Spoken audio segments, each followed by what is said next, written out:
Good evening, friends. Tonight, we step into a story that begins under the cold glow of hospital lights. Picture yourself lying beneath fluorescent bulbs, hearing the steady beeping of machines, holding your phone in your hand, and realizing no message is coming. No call from the people you once counted as family.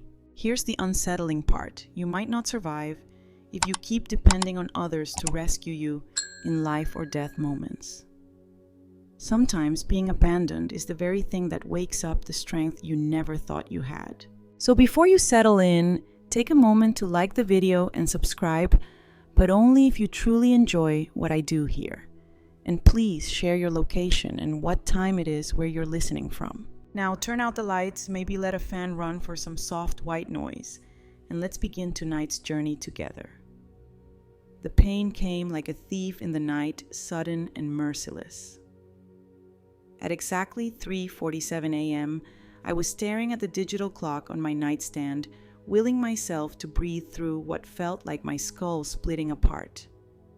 At 66 years old, I'd had my fair share of headaches, stress, migraines, after long days at work, tension pounding at my temples when bills piled higher than my paycheck. But this was different. This was the kind of pain that made you wonder if you'd survive until dawn. My hands shook as I reached for the phone. The first number I dialed was Andrew, my only son. The call went straight to voicemail, his cheerful recorded voice telling me he'd get back soon. As if medical emergencies could be put on hold like leftover pizza in the fridge. I whispered into the silence. Andrew, it's Mom. I'm having terrible head pain. I think I need to go to the hospital. Please call me. My voice didn't even sound like mine. 20 minutes passed. No call. The pain spread down my neck like molten metal. I tried again. Voicemail. Again. Desperate, I dialed Sabrina, my daughter-in-law. I knew she didn't like me, but surely, in an emergency. The phone rang 4 times before her voice snapped through the line, sharp and irritated. Clara, do you know what time it is? I'm sorry to wake you, I managed. I'm in terrible pain. I think I need an ambulance. Is Andrew there? Muffled conversation in the background. Then her voice returned colder than ever. We're on a family vacation, Clara. We came here for uninterrupted time with the kids. Please don't call again unless someone is literally dying. And just like that, the line went dead. Family vacation. Those words looped in my head. The grandchildren I helped raise, the son I sacrificed everything for, they were on vacation. Without me. And apparently I wasn't family enough to be included or even worthy of concern as I lay there possibly dying. I called 911 myself. By the time the paramedics arrived, I was crumpled on the kitchen floor, having collapsed while trying to reach the door. The sirens blurred into the roar of my own pulse. Questions came at me, medications, emergency contacts, and I croaked Andrew's number. They tried. No answer. At the hospital, under the antiseptic lights, they ran test after test, CT scans, blood work, neurological checks. Dr. Evelyn Carter, a kind woman about my age, sat beside me with a clipboard. Mrs. Whitmore, you've had a severe tension headache, likely triggered by extreme stress. Your blood pressure was dangerously high. We'll keep you overnight. I nodded numbly. Did anyone call my son? She gave me that look I've seen doctors give, the mixture of sympathy and quiet judgment. The nurse tried several times. No answer. That was the moment it hit me. With a weight heavier than the pain itself, I was utterly alone. The hospital room hummed with machines, their beeping more consistent than any affection I'd known lately. A nurse, Teresa Hall. She said her name was checked on me around midnight. She adjusted my IV, asked if I needed anything. Any calls for me? I whispered. She shook her head gently. I'm sorry, honey, but try to get some rest. It wasn't that they didn't know how to handle it. It was that they didn't care enough to try. I must have dozed off because I woke to sunlight spilling across the sterile floor. A tray of eggs congealed beside me, untouched. My phone sat silent on the table. No missed calls, no messages. As I picked at breakfast, a clarity settled over me. This wasn't an aberration. This wasn't some bad week. This was the truth of my relationship with my son and his family, stripped bare of the pretty lies I'd fed myself for years. I was not indispensable. I was not loved in the way I had believed. I was convenient, useful, an unpaid babysitter, a bank account with wrinkles, a background character in their carefully curated life. And somehow, instead of breaking me, the realization steadied me. For the first time in years, maybe decades, I felt the fog lift. I had been living to please others so long that I had forgotten who I was underneath all that servitude. I had given and given until there was almost nothing left. Almost, but not nothing, not yet. When Dr. Carter returned for rounds, she found me sitting up straighter, the IV dangling like a tether I was ready to cut. "How are you feeling, Mrs. Whitmore?" "Different," I said. My voice was clear, even strong. "Doctor, when you have a patient with no family support, what do you recommend?" Her eyes searched mine, measuring the weight of my words. "You can't control how others treat you, but you can control how you respond. And if I'm tired of pretending it doesn't hurt, then maybe it's time," she said softly, "to stop pretending." When she left, I reached for the hospital notepad. My hand, steady now, began to write. Lists, plans, memories, all spilling out. Not of what they needed from me, but of what I might finally claim for myself. By mid-morning, the ward quieted to a hush that reminded me of snow. The kind of silence that softens edges and makes you whisper without knowing why. I sat upright, the remote coiled in my palm like a small gray fish, and let the thin sunlight warm the blanket over my knees. Funny, isn't it, how hospitals turn you into a child and a statistic at the same time, tucked in, charted out. Nurse Teresa brought me tea, and bless her efficient heart, one of those plastic domes covering a blueberry muffin that looked suspiciously like it had survived several war fronts. I smiled anyway and told her it was gourmet rustic. She snorted. Rustic is one word for it. When she left, I opened the notepad again. Lists make people feel in control. That's the old lady wisdom for today. At 66, you learn the difference between control and the illusion of it. You can't stop storms, but you can move the lawn furniture. I started with 3 columns: what I gave, what I received, what I want.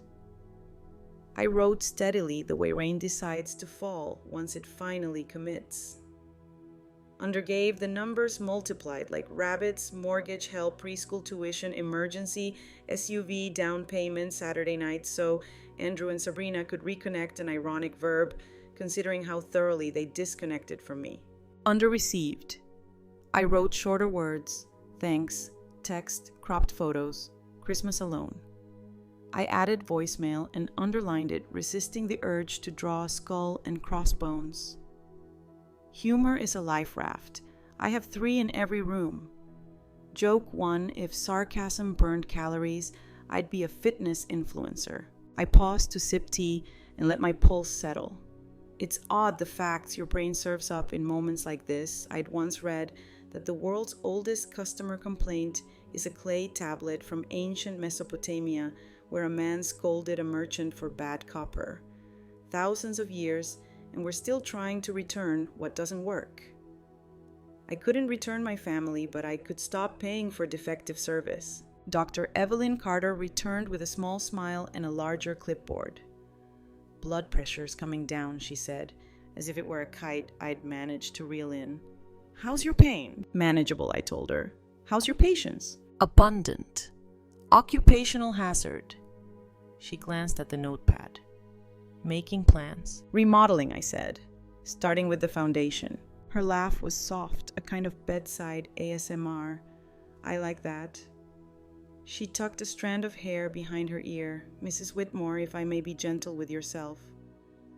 Anger burns hot, but it doesn't cook dinner.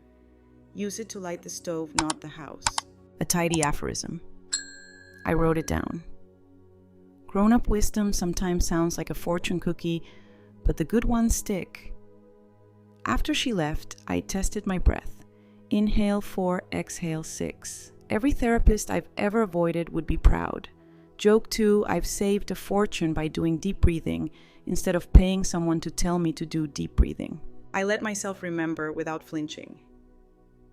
The first check I wrote for Andrew and Sabrina's apartment, just a bit over budget because the balcony had such good light for the kids' art. There were no kids then. The balcony was for wine glasses and sunsets they never invited me to share. The wedding venue we really love. The down payment to stabilize the family. The way those words stabilize family were slipped into sentences like vitamins into a child's smoothie. An academic phrase floated up normative frameworks of obligation.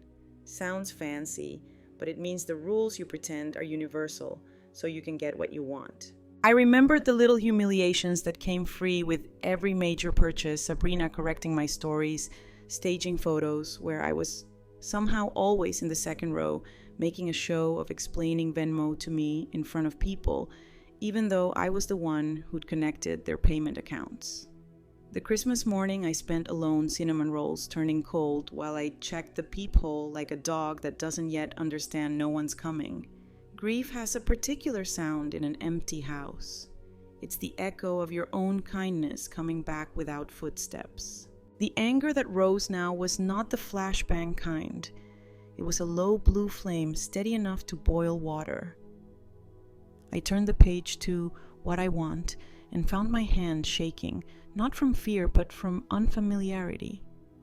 Wanting felt almost indecent, like speaking too loudly in a library. But I wrote anyway, Italy with Helen.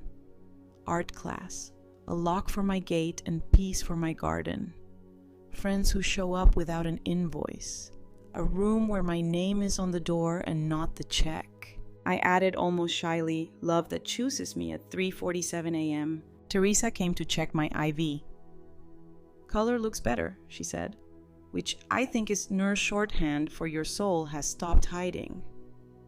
She fussed with the tubing, then glanced at the silent phone. Any word from your people? My people, I said lightly, seem to be a limited edition print. She winced in solidarity. Sometimes the family you need is the one you meet on a Tuesday, she said, patting the rail. Is that in the nursing manual? It's in the manual we write as we go. After she left, I considered calling Andrew one more time, the way you jiggle a door you already know is locked. Instead, I opened the hospital portal on my phone and changed my emergency contact to Helen Brooks. We met over lilies at the garden club, and she once delivered soup when I sneezed on the phone. That qualifies as kin in my new constitution. I could hear a younger version of me protesting, but he's your son. And I answered her firmly, I am also my mother's daughter, and I will mother myself now. Another odd fact drifted by: octopuses carry seashells as portable shelters, arranging them into small forts. I pictured myself gathering boundaries, the way they gather shells, stacking them, overlapping them, leaving just enough space to breathe and see out. If evolution gave mollusks a plan, surely I could devise one too. The phone finally buzzed, a text from an unknown number promoting discount balloons. I laughed genuinely at the absurdity. Joke 3. Even my spam assumes I'm throwing parties. The algorithm does not know me. I put the phone face down. I'd spent years living on the hope of a ping that meant belonging. Today, belonging would start with silence, I chose. When lunch arrived, broth, a heroic carrot coin, and something that had ambitions of being chicken, I ate dutifully and plotted small rebellions. Unplug the landline.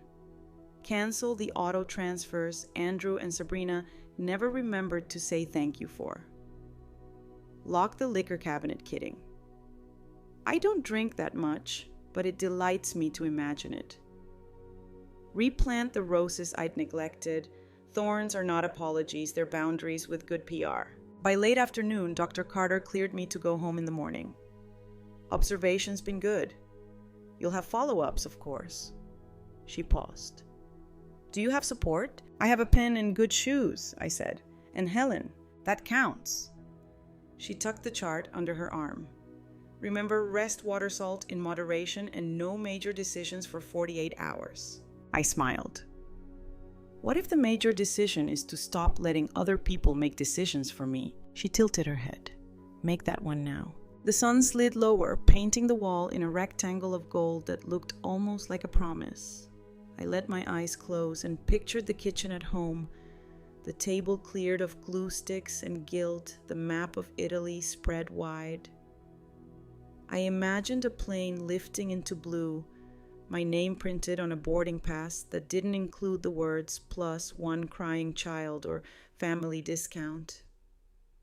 I imagined walking into an art studio that smelled like paper and possibility, where no one needed me to bring potato salad to be allowed a seat. Before sleep tugged me under one last academic-sounding phrase, ambled across my mind epistemic dissonance resolved through boundary setting. Translation. I finally believed what I knew. And tomorrow, I would take that knowledge home and give it handrails. Discharge days at hospitals are like airports. Everybody's rushing you to leave, but nobody's exactly sure you're ready. Nurse Teresa wheeled me to the lobby, even though I told her 3 times I could walk. She winked, said, "Humor me," and we both pretended I was a queen on parade instead of a tired woman with hospital hair. When the automatic doors opened, the air outside smelled of rain and asphalt. I hailed a cab instead of calling Andrew. Old habit would have dialed him automatically even after the voicemail silence. But old habits, I decided, were like expired prescriptions, better thrown away than swallowed. The cab dropped me at the little white house I've lived in since my divorce. Funny how different it looked now. Same porch, same geraniums wilting in their clay pots, but everything carried a new meaning. It wasn't waiting to host ungrateful children or to babysit grandchildren on demand. It was my home, my sanctuary, my laboratory for reinvention. Inside, I walked from room to room, really seeing it for the first time. The guest bed still covered in cartoon sheets I'd bought for Lily and Noah, who'd slept over maybe twice in 8 years. The kitchen cupboard stocked with kid-friendly snacks I didn't even like. My bank statements on the counter highlighted with the evidence of all I had given. I sat at the table and spread the papers like cards in a losing hand. There it was in cold numbers, $20,000 for the down payment, thousands for tuition, countless loans that were never meant to be repaid, gas, groceries, gifts. My handwriting on every check, their indifference on every deposit slip. I thought of Christmas morning 3 years ago. I'd baked cinnamon rolls, hung stockings, even bought a small tree so the kids could decorate. I sat alone until noon before calling. Sabrina answered, bright and breezy. "Oh, Clara, we decided to keep it just immediate family this year. You understand, right?" The words had stung, but I'd smiled into the phone, said, "Of course, darling." Then I'd eaten cold rolls for lunch, telling myself next year would be different. It never was. Memory is a peculiar archivist. It catalogs everything, but only when you're ready does it pull out the files stamped in red. I remembered the pot roast dinner when Sabrina's mother, Patricia, critiqued my house like she was appraising livestock. "Cozy," she'd said, eyes sliding over my dining room. Andrew said nothing, just pushed peace around his plate. I remembered Emma's first steps in my living room. I'd called them in delight, only for Sabrina to claim she'd been walking for weeks. "She's just more comfortable with us." That one had left me sleepless for nights, wondering if love itself could be inappropriate. By the time I stacked the papers neatly again, my pulse had calmed. Not because I excused them, but because I'd finally named it: exploitation. Not family, not misunderstanding, not different love languages. Exploitation. And naming a thing is the first step to removing its teeth. Odd fact of the day: The oldest known key was found in the ruins of Nineveh, over 200 to 700 years old. Humanity has always sought ways to lock what matters and protect it from thieves. I realized my life had been a house without locks, every door open to anyone who claimed to be family.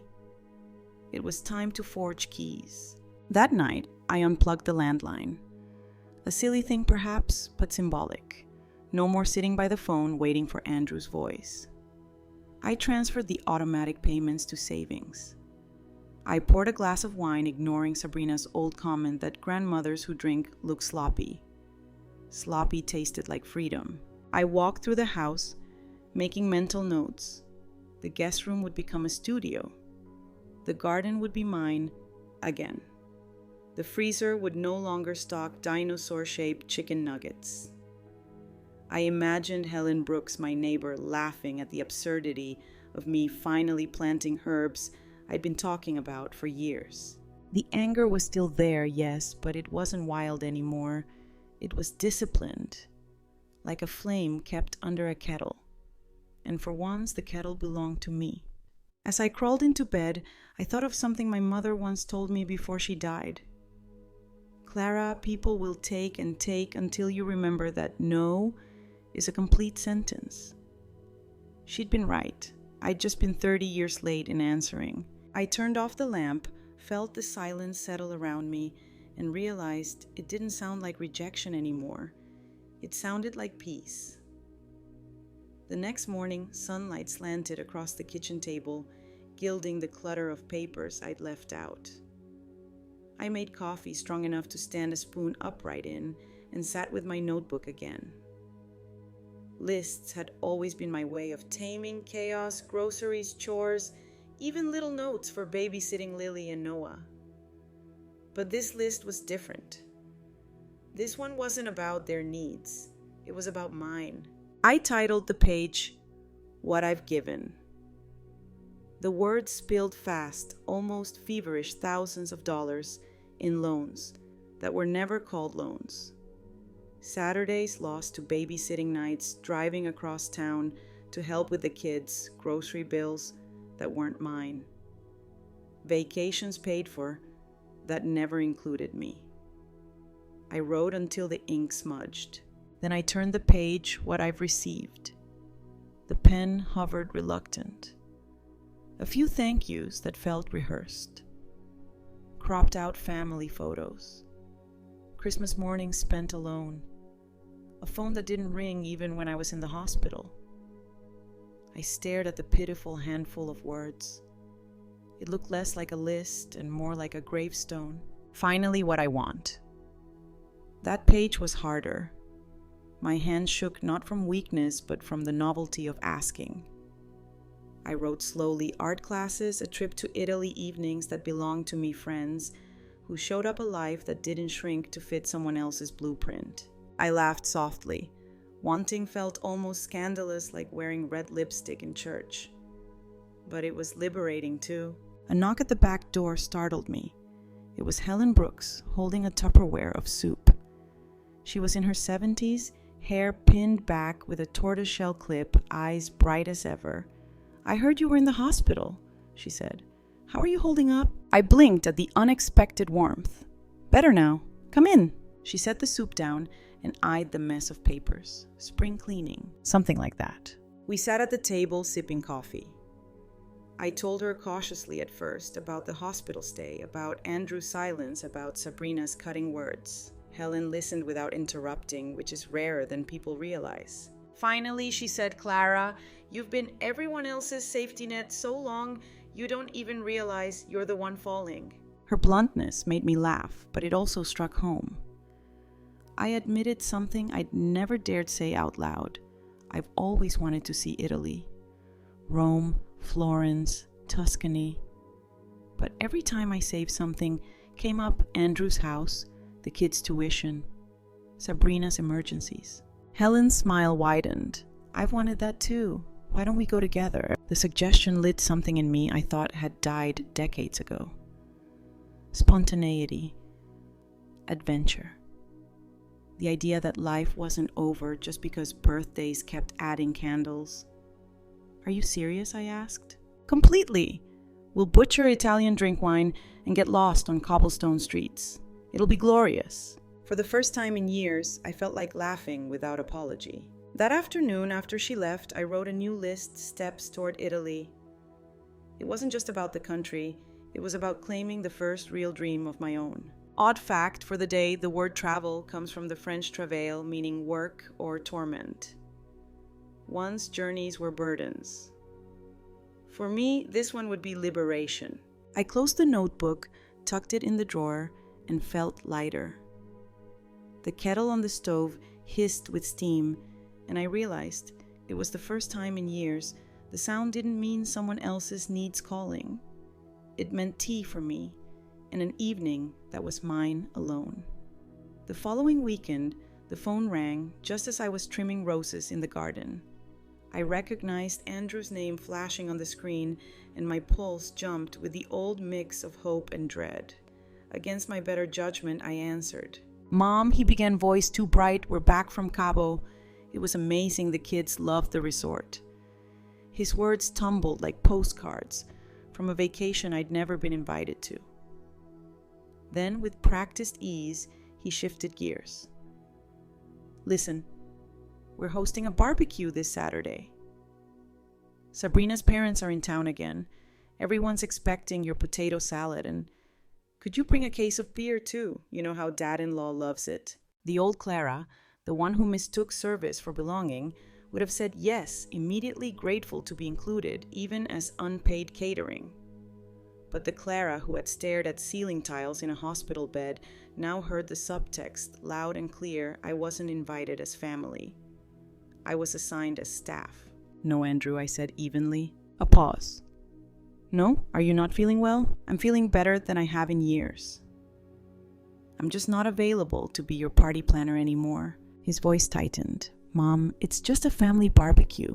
Is it because it sounds like you need me to provide food and drinks for Sabrina's parents? That isn't family time. That's catering. He sputtered. You're being ridiculous. We just thought you'd want to contribute. I have contributed, Andrew. For 8 years, I've contributed. Money, time, childcare, even my holidays. I'm done contributing. The silence that followed was heavier than thunder. Later that night, Sabrina called. I let it go to voicemail, but her message came sharp and cutting. The children are asking why their grandmother doesn't love them anymore. Do you really want to break their hearts because you're having some kind of midlife rebellion? I deleted it without reply. Manipulation dressed as concern was still manipulation. The next morning, while planting herbs in the garden, Helen appeared at the fence. Clara, are you all right? I noticed a silver SUV parked outside yesterday. It looked like Sabrina's. I felt a chill. You're sure? Helen nodded. She was sitting there for over an hour, talking on her phone, occasionally pointing at your house. And yesterday, I saw her follow you to the grocery store. The image tightened my chest. Surveillance. From my own daughter-in-law. It was absurd, yet entirely believable. Do you have a security camera on your porch? I asked. Yes, it records everything. Would you mind if I asked for a copy? Helen squeezed my arm. Of course not. You're not alone in this. Her words steadied me more than she knew. Odd fact of the day, ravens have been observed holding grudges for years against humans who wrong them, teaching their young to avoid the offenders. Survival sometimes requires memory that sharp. For the first time, I understood the wisdom in a grudge. That evening, I poured myself a glass of wine and opened my notebook again. Under what I want, I added 2 new lines, security system lawyer. If they wanted to push, I would push back with boundaries that had teeth. The roses outside glowed red in the dusk, their thorns catching the last light. For years, I had thought of thorns as flaws, the price of beauty. Now I saw them differently. They were the plant's way of saying, touch me only with respect. By Thursday morning, the pressure campaign had shifted into high gear. My phone buzzed so often it felt like a jackhammer. Andrew alternating between guilt and anger. Mom, you're hurting the kids one moment. You're being selfish the next. Sabrina's messages sharper, more performative. We're heartbroken. You've abandoned us, written like a script meant for an audience. I stopped listening, started documenting. Every call, every voicemail went into a folder labeled evidence. Helen dropped off a printout from Facebook that afternoon. Sabrina had posted photos of Lily and Noah looking somber, captioned, "Please pray for our family." My mother-in-law refuses to see us or her grandchildren. We don't know what we did wrong. The comments were predictable strangers scolding me, friends of friends, calling me cold, selfish, ungrateful. Social shaming in high definition. If this had happened a year ago, I might have caved, called Sabrina. In tears, begged for forgiveness I didn't owe. But the hospital had stripped me raw. Once you've stared at ceiling tiles wondering if you're dying alone, you stop apologizing for wanting better. I called a lawyer. Stephen Harris, recommended by a former colleague of mine, answered in a voice smooth as Riverstone. "Mrs. Whitmore, I've reviewed situations like yours. Unfortunately, it's more common than you'd think, adult children manipulating aging parents for resources. Let's set up a consultation." In his office, lined with books that smelled of dust and justice, I laid out the story. The checks, the babysitting, the silence in the hospital, the SUV lurking outside my home. He nodded slowly. "We'll draft a cease and desist letter. You'll also want a security system, and I suggest keeping a detailed log. If this escalates, we'll be ready." Walking out, I felt lighter, as if I'd put down a bag of rocks I'd been carrying for years. For the first time, I wasn't reacting. I was acting. That night, I sat in the garden with Helen, the two of us sipping tea as fireflies winked in the dark. I told her about Stephen's advice about the paper trail I was building. She listened, then grinned. "You're fiercer than you think, Clara. I always knew you had it in you." Odd fact of the day. The legal term for being forced into giving up property under manipulation is undue influence. Courts recognize it. Funny how the law sometimes understands what families refuse to admit. The weekend came, and with it more theatrics. Andrew appeared at my door late Saturday evening, Lily and Noah in tow. Their small faces looked confused, frightened even. "Daddy says you don't want us anymore," Lily whispered, clutching her stuffed rabbit. My heart cracked, but my spine held. I knelt to their level. "Sweetheart, that's not true. I love you very much. This is grown-up stuff I need to work out with Mommy and Daddy. You did nothing wrong." I looked up at Andrew, fury steady in my chest. "How dare you weaponize these children?" He flushed, muttered, "They deserve to know why you're shutting them out." "I'm not shutting them out. I'm setting boundaries with you." He tried to argue, but I opened the door wider. "Good night, Andrew. Take them home. Don't drag them into this again." As they left, Lily turned and waved, small hand fluttering like a flag. I waved back, swallowing tears. They deserve better than this. When the house was quiet again, I wrote another line in my notebook. I will not be manipulated through innocence. The roses glowed faintly in the moonlight, thorns sharp as ever. Boundaries, I thought. Nature's law written in petals and steel. By Monday morning, the cease and desist letter had been delivered. Stephen called to confirm in his calm lawyer's tone, they'll either back down or escalate before they retreat. Be prepared. He was right. That afternoon, my porch camera recorded Andrew trying to peer through my living room window as though a sideways glance could unlock me. Later, a plastic bag of trash appeared on my doorstep with a note scrawled in block letters. "This is what you are." I took photos, logged the time, and filed it neatly into the evidence folder. The absurdity of it almost made me laugh, grown adults staging tantrums with garbage. But the laughter didn't erase the chill. When darkness fell, I double-checked the locks twice. My house, once porous with their demands, now stood closed and braced. On Wednesday, Helen hurried across the yard with her phone. "Clara, you need to see this." She showed me a fresh Facebook post from Sabrina, longer than any sermon. After years of sacrifice for my mother-in-law, she has cruelly abandoned us and her grandchildren. Please, keep us in your prayers. Dozens of comments painted me as the villain. One woman wrote, "Some people just shouldn't have families if they can't appreciate them." I felt my blood pressure spike, but then something remarkable happened. I didn't break. Instead, I saw through it clearly. This was not grief. It was strategy. Sabrina was staging a narrative to force me back into the role of servant. The audience didn't matter. What mattered was whether I accepted my script. That night, sitting at the kitchen table with Helen, I remembered the old letterbox in my closet. Inside were scraps from my late husband, birthday cards, grocery lists, a letter he had written before his surgery all those years ago. I hadn't read it in ages. My hands trembled as I unfolded it. His handwriting wobbled across the page. "Clara, if anything happens to me, promise me you'll keep living.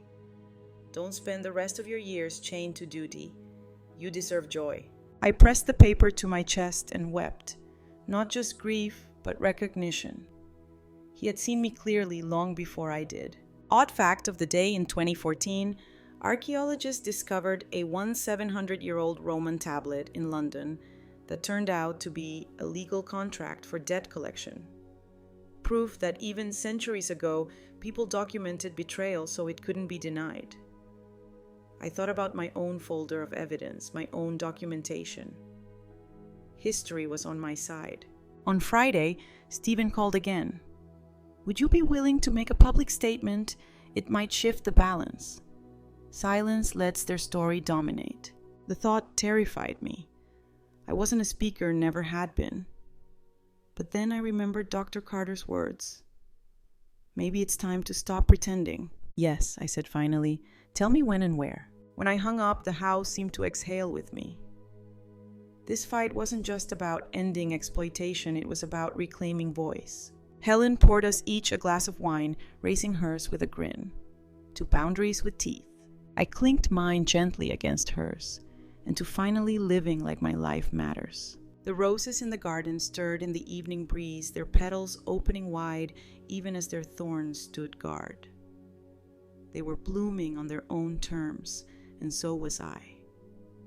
The church fellowship hall smelled of instant coffee and lemon cleaner when I walked in, clutching my notes like a shield. Stephen had arranged for me to speak at a community meeting about elder rights, a low-stakes event, he said, but one where people would listen. My heart thumped hard enough to shake the paper in my hand. Public speaking had never been my forte. I was the woman in the background, the one who baked casseroles while others held the microphone. Helen squeezed my arm before I stepped to the podium. "Remember, you're not asking for sympathy. You're telling the truth." The hum of conversation stilled. Faces turned toward me, neighbors, church members, even a few curious onlookers from down the street. And in the back, I caught sight of Sabrina, phone in hand, her lips tight with anticipation. Of course she was here, ready to twist whatever I said. For once, I didn't care. I began simply. "My name is Clara Whitmore. 2 weeks ago, I was hospitalized with a severe medical emergency. I called my son and his wife. Neither came. My daughter-in-law told me not to call again unless someone was literally dying." A ripple moved through the room, disbelieving murmurs. I steadied myself.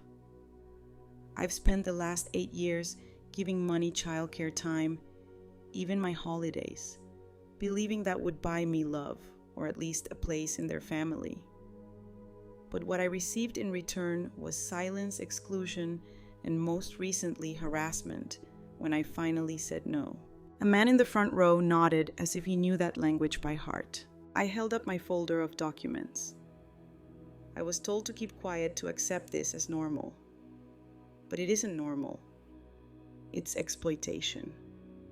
And I refuse to be silent anymore. Applause erupted, hesitant at first, then building. Sabrina's face reddened. She rose, muttering something about slander, but Stephen was already beside her, calm and implacable. "Ma'am, this is sworn testimony with documentation. You're welcome to contest it in court." The crowd leaned away from her, the social tide turning. For the first time, I watched her mask slip in public. She wasn't the sweet, misunderstood daughter-in-law anymore. She was simply exposed. After the meeting, people approached me, strangers who suddenly felt like kin. An older man shared how his daughter had drained his savings. A woman whispered that her brother had cut her off from her grandkids because she wouldn't co-sign a loan. Each story echoed mine, overlapping like a sad chorus. Then a young journalist, Rachel Dunn, introduced herself. "I'm writing a piece about elder exploitation for the paper. Would you be willing to talk? Your story could help others." The old Clara would have shrunk back, worried about embarrassing Andrew. The new Clara nodded. "Yes, tell it." That evening, back at home, I reread my late husband's letter. "You deserve joy." The words glowed brighter now, almost prophetic. Odd fact of the day, the earliest known protest letter is from ancient Egypt, carved into stone, where a worker demanded fair pay from a corrupt overseer. Thousands of years later, I felt kinship with that anonymous scribe, both of us saying enough. As I set the letter back in its box, the phone buzzed with another unknown number. I didn't answer. The silence that followed felt powerful, like the moment after a storm when the air tastes clean. Helen raised her glass of tea when I joined her on the porch. "Well," she said, grinning today, "you didn't just prune. You bloomed." I laughed, the sound lighter than it had been in years. For the first time, I believed her. The morning after the community meeting, I woke to a strange calm. My house was quiet, the air smelled of coffee and lavender soap, and for once I didn't feel like I was bracing for impact. Sabrina hadn't posted anything new overnight. Andrew hadn't called. It was the kind of silence that felt less like absence and more like space, a clearing, a pause between chapters. I carried my mug into the spare room, the one I'd started calling mine instead of the kids'. The twin bed with superhero sheets had been stripped, and on the desk sat the old wooden box I hadn't touched in years. It held scraps of my marriage-faded photographs, ticket stubs, and letters from my late husband, Daniel. He'd been gone almost 2 decades, but grief has a peculiar way of staying folded like a letter you can't quite throw away. My fingers shook as I opened the box. Among the cards and yellowed notes was one envelope marked simply for Clara. I'd read it once years ago, but barely absorbed it through the fog of loss. Now I unfolded it slowly, letting the inked words steady me. "If anything happens to me, promise me you'll keep living. Don't spend your years chained to duty. You've always carried everyone else. Carry yourself too. You deserve joy, Clara. Remember that." I pressed the page against my chest and let the tears come. Not the brittle tears of frustration, but the cleansing kind that feel like rain after a drought. For the first time, I felt him beside me, not as absence, but as permission. Later, I carried the letter into the kitchen and placed it by my notebook. It felt like the missing piece of my lists. Under what I want, I wrote, "To honor Daniel by living, not enduring." That afternoon, Rachel, the young journalist, came by with her recorder. She wanted to capture my story, and I surprised myself by agreeing. Sitting at my own table, I told her about the hospital night, the years of sacrifice, the moment I realized silence was not peace, but punishment. She asked what had finally pushed me to speak out. I touched the folded letter beside me. My husband told me to live. I finally listened. Rachel's eyes softened. That's powerful. Others will hear this and know they're not alone. Odd fact of the day in Japan, there's a practice called kintsugi, repairing broken pottery with gold, making the cracks part of the beauty. I told Rachel that maybe I was learning to be kintsugi, to let the fractures in my life become lines of strength instead of shame. That evening, Helen came over with pasta and a bottle of Chianti. We sat in the garden as the sun sank behind the roses, their thorns catching light like tiny spears of fire. I read her the letter, voice breaking, and she clasped my hand. Daniel saw what you couldn't. You're living his wish now. The thought filled me with a quiet courage. My life wasn't ending in a hospital bed or in the shadow of someone else's demands. It was unfolding petal by petal, thorn by thorn. For the first time in years, I didn't dread tomorrow. I was curious about it. The church meeting had been a spark, but the real blaze came a week later. Stephen called to say the community wanted me to share my story again, this time at the monthly neighborhood council. It wasn't just about me anymore. People were realizing how common exploitation of elders really was. The hall was brighter, fuller, with folding chairs arranged in uneven rows. I could feel Sabrina's eyes on me from the back, tight smile phone poised to record, but I refused to shrink. Helen sat in the front row, arms crossed proudly like a general watching her soldier. When my turn came, I stood. My voice trembled at first, but steadied with every word. 2 months ago, I lay in a hospital bed, wondering if I'd survive the night. I called my son and his wife. No one came. My daughter-in-law told me not to bother them unless someone was literally dying. So I called 911 myself. That was the night I realized if I was waiting for my family to save me, I might never be saved at all. The room went utterly silent. I pressed on. For years, I confused exploitation with love. I gave money, time, babysitting, emotional labor. In return, I received excuses, dismissals, silence. And when I finally said no, they didn't apologize. They escalated harassment, stalking, even trying to shame me publicly online. I could see heads nodding, lips pressed tight. I am not here for pity, I said firmly. I am here because silence protects no one. If you are being drained by people who claim to love you but only take set boundaries. If they rage, let them rage. You have the right to peace. You have the right to joy. Applause broke out louder this time. Even some who had been skeptical clapped hard enough to sting their palms. Sabrina stood suddenly, voice rising. She's exaggerating. We never abandoned her. We love her. She's turning the community against us. But the room didn't turn with her. Someone muttered, "If that's love, I'd hate to see neglect." Another whispered, "My own brother did the same thing." For the first time, Sabrina looked small, cornered by the weight of witnesses. After the meeting, a woman approached me. Gray hair pulled back, eyes tired but kind. "My name's Margaret," she said. "My sons drained my savings the same way. A group of us meet monthly. We share stories, support one another. Would you join us?" The invitation felt like a door opening.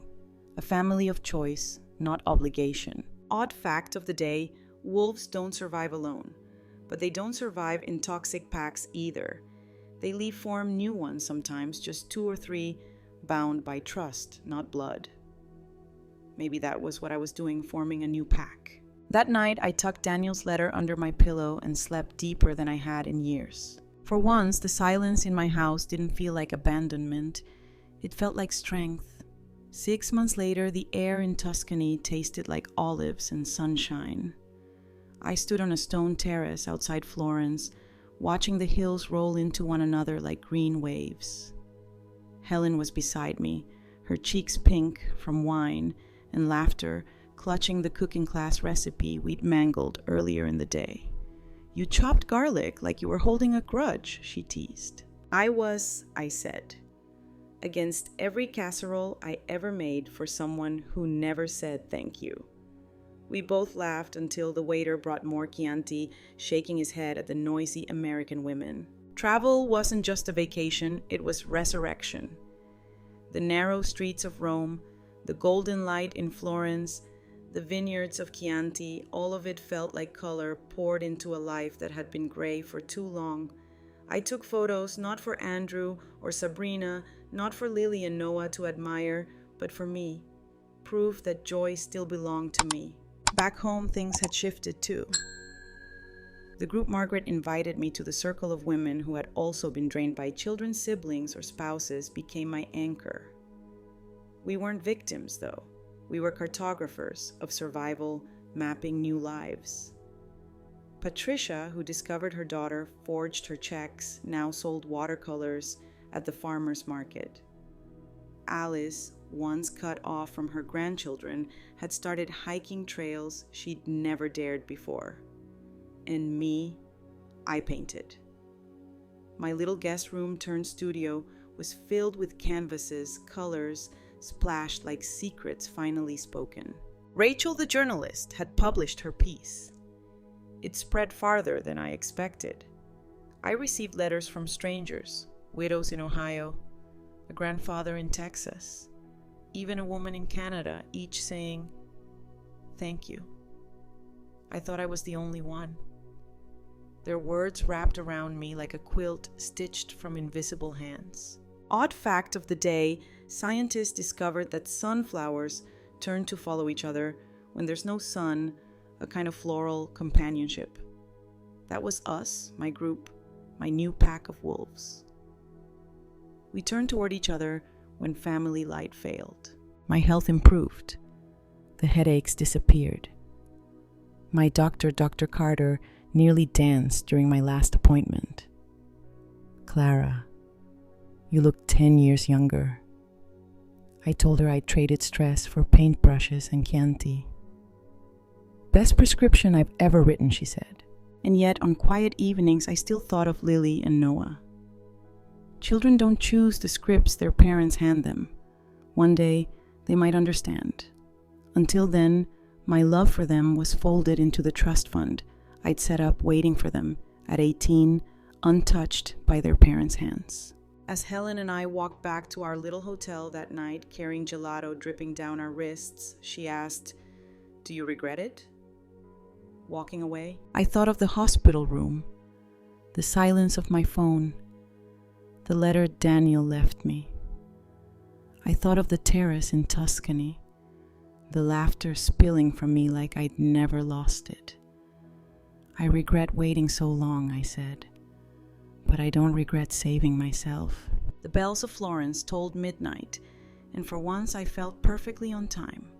By the time autumn colored the trees back home, I was no longer the same woman who had crawled into that ambulance at 3:47 a.m. My house felt transformed too. The guest room, once stacked with toy bins and forgotten sleepover sheets, was now an art studio, canvases leaning like companions against the wall. The kitchen table wasn't an unpaid catering station anymore. It was cluttered with travel brochures, watercolor sets, and Helen's laughter echoing on Tuesday nights when we planned our next trip. The harassment had dwindled. After Stephen's cease and desist, after the public meetings, after Sabrina's campaign fizzled in the face of too much truth, the noise stopped. At first, it was eerie. No phone buzzing, no car idling outside. But then I realized it was quiet because I had claimed the silence. Peace on my terms. One afternoon in October, the phone rang. Andrew's name glowed on the screen. For a long moment, I stared, torn between habit and resolve. Finally, I answered. Mom, his voice was softer than I remembered, stripped of bravado. "I think we need to talk about everything." I said nothing, letting him fill the silence. "The kids miss you. I miss you. Sabrina and we didn't handle things right. Maybe we could start over. Lunch, just us?" The old me would have said yes immediately, desperate for a scrap of reconciliation. The woman holding the phone now breathed evenly and chose her words with care. "Andrew, I'm willing to talk. But I need you to understand this isn't about apologizing and then returning to how it was. That life is over. If we build anything new, it has to be based on respect." A pause. "I think I understand," he said. But I knew understanding would be a process, not a declaration. After we hung up, I walked into my studio. Daniel's letter was framed above the desk, now his words anchoring me, "You deserve joy." I whispered it aloud just to hear the sound of conviction in my own voice. Odd fact of the day, researchers say butterflies remember being caterpillars. Transformation doesn't erase the past. It carries it, reshapes it, gives it wings. I wasn't erasing being Andrew's mother Lily and Noah's grandmother. I was simply refusing to stay a caterpillar when my wings were ready. That evening, Helen and I sat in the garden sipping tea as the last roses of the season glowed in the dusk. Their petals were softer now, their thorns still sharp, boundaries and beauty coexisting. For the first time in years, I felt fully alive, not surviving, but living. Whatever came with Andrew, whatever didn't, I would be fine. Better than fine. I was free. The story begins with Clara Whitmore's sudden collapse in the middle of the night, a severe headache that forces her to call her estranged son, Andrew, and his wife, Sabrina. Neither comes to help. Sabrina even tells her not to call unless someone is literally dying. Alone, Clara dials 911 and realizes from a hospital bed how utterly disposable she has become to the people she sacrificed decades for. Through lists scrawled on a hospital notepad, Clara confronts her history. The money given the years of unpaid childcare, the holidays spent alone, the humiliations endured. She begins to see her relationship with her son's family not as love, but exploitation.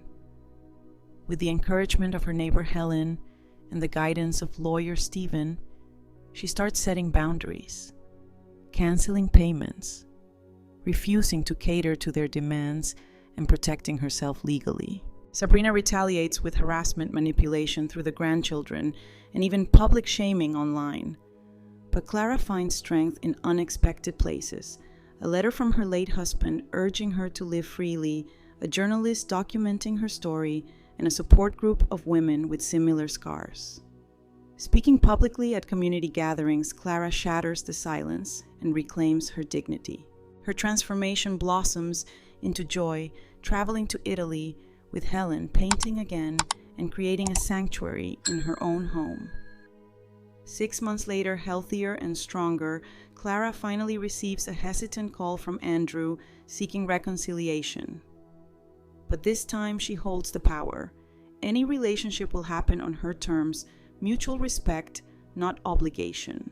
Clara ends not alone, but surrounded by Rose's friends and the sound of her own laughter. She's no longer chained to duty. She has chosen herself, and in doing so, she has chosen life.